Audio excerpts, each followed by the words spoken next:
എല്ലാവർക്കും നമസ്കാരം. രാത്രിയിൽ ഉറക്കം വരാതിരുന്നപ്പോഴാണ് ഒരു കാര്യം ഓർത്തത്. എന്നാൽ ഒരു ചായ കുടിച്ചിട്ട് വരാൻ തോന്നി. അങ്ങനെ എറണാകുളം ഹൈക്കോർട്ട് ജംഗ്ഷനിൽ പോയിട്ടൊരു ചായ കുടിച്ചു. അങ്ങനെ 1-2 ഫ്രണ്ട്സ് ഉണ്ടായിരുന്നു. അവരുടെ കൂട്ടത്തിൽ നേരെ വല്ലാർപാടം പള്ളിയിൽ പോകാമെന്ന് വിചാരിച്ച് അങ്ങനെ വല്ലാർപാടത്തെത്തി.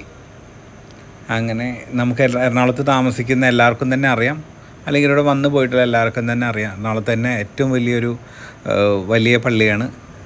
ഒരു തീർത്ഥാടന കേന്ദ്രവും കൂടിയാണ് അത്.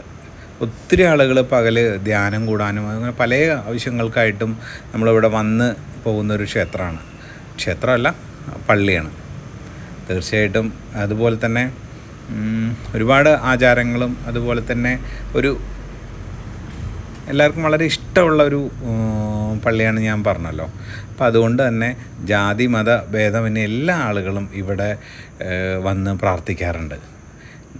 ഒരു പ്രത്യേകത കൂടിയുണ്ട്. നമ്മൾ ഇവിടെ പള്ളിയിൽ വന്ന് ആദ്യമായിട്ട് അമ്മയുടെ അടുത്ത് എന്തെങ്കിലും പ്രാർത്ഥിച്ചാൽ അത് നടക്കും എന്നുള്ളൊരു വിശ്വാസം കൂടെ ഉണ്ട്.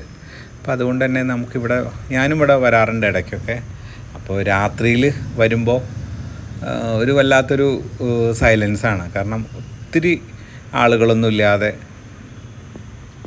ഞാൻ പള്ളിയുടെ മുറ്റത്ത് തന്നെ ഒരു റൗണ്ടായിട്ട് വല്ലാർപാടത്തമ്മ, അതുപോലെ തന്നെ കുറേ മാതാവിൻ്റെ രൂപങ്ങളാണ്.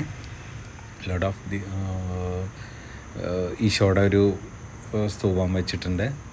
അതുപോലെ തന്നെ വേളാങ്കണ്ണി മാതാവിൻ്റെ ഒരു സ്റ്റാച്ചു ഉണ്ട്. അതുപോലെ തന്നെ കന്യാമറിയത്തിൻ്റെ ഒരു ഇതുണ്ട്.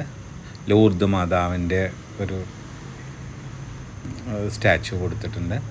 അതുപോലെ തന്നെ സ്വർഗാരോഹണം ചെയ്യുന്ന മാതാവിൻ്റെ ഫാത്തിമ മാത ഒരു സ്റ്റാച്ചു കൊടുത്തിട്ടുണ്ട്.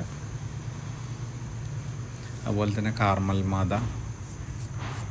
നമുക്ക് ഭയങ്കര ഒരു അതിശയം തോന്നുക കാണുമ്പോൾ. അതിനോട് ചേർന്ന് തന്നെ ഒരു സെമിറ്ററി ഉണ്ട്. സെമിത്തേരി നമ്മൾ രാത്രി കാലങ്ങളിൽ നമുക്കൊരു ഭയപ്പെടുത്തുന്നൊരു കാര്യമാണെങ്കിൽ പോലും നമുക്കിവിടെ വളരെ സൈലൻസായിട്ട് നോക്കി നിൽക്കുമ്പോൾ നമുക്ക് വല്ലാതൊരു റെസ്റ്റ് ഇൻ പീസ് എന്ന് എഴുതി വെച്ചിട്ടുണ്ട്. അവിടെ നമുക്ക് അതിലേക്ക് കുറച്ച് നേരം നോക്കി നിൽക്കുമ്പോൾ തന്നെ നമുക്ക് വല്ലാതൊരു ഫീലിംഗ് തോന്നും. നമുക്ക് നമ്മളിൽ നിന്നും വിട്ടുപോയിട്ടുള്ള ആളുകൾ അവിടെ ഓരോ ദീപങ്ങളും കണ്ണ് ചിമ്മി നിൽക്കുന്ന കാണുന്ന സമയത്തേ ഒരു വല്ലാത്തൊരവസ്ഥയാണ് കേട്ടോ. രാത്രിയിൽ ആരെങ്കിലുമൊക്കെ പോകുന്ന ആളുകൾക്കൊക്കെ തന്നെ അറിയാനായിട്ട് പറ്റും. നല്ലൊരു ഫീലിംഗ് തരാറുണ്ട്. നമ്മൾ ജീവിതം ഇത്രയേ ഉള്ളൂ എന്നുള്ളൊരു തോന്നും.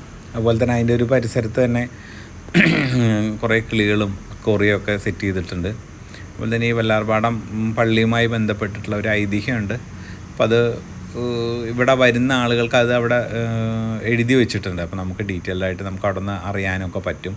തീർച്ചയായിട്ടും ആ ഒരു ഐതിഹ്യവുമായി ബന്ധപ്പെട്ടിട്ടുള്ള ആ ഒരു പിക്ചറൈസേഷൻ ഇവിടെ ഒരു അക്വേറിയത്തിനകത്ത് സെറ്റ് ചെയ്ത് വെച്ചിട്ടുണ്ട്. അപ്പോൾ നമുക്ക് തോണി മുങ്ങുന്നതും അവിടെ ആ ഒരു ഫോട്ടോ അതിനകത്തുനിന്ന് ലഭിക്കുന്നതും ഒക്കെ ആയിട്ടുള്ള ഒരു നല്ലൊരു വിഷ്വലൈസേഷൻ അവിടെ ഉണ്ട്. അതിനകത്ത് തന്നെ ഒരു അക്വേറിയം സെറ്റ് ചെയ്തിട്ടുണ്ട്. നല്ല വലിയ മീനുകളാണ് അവിടെ.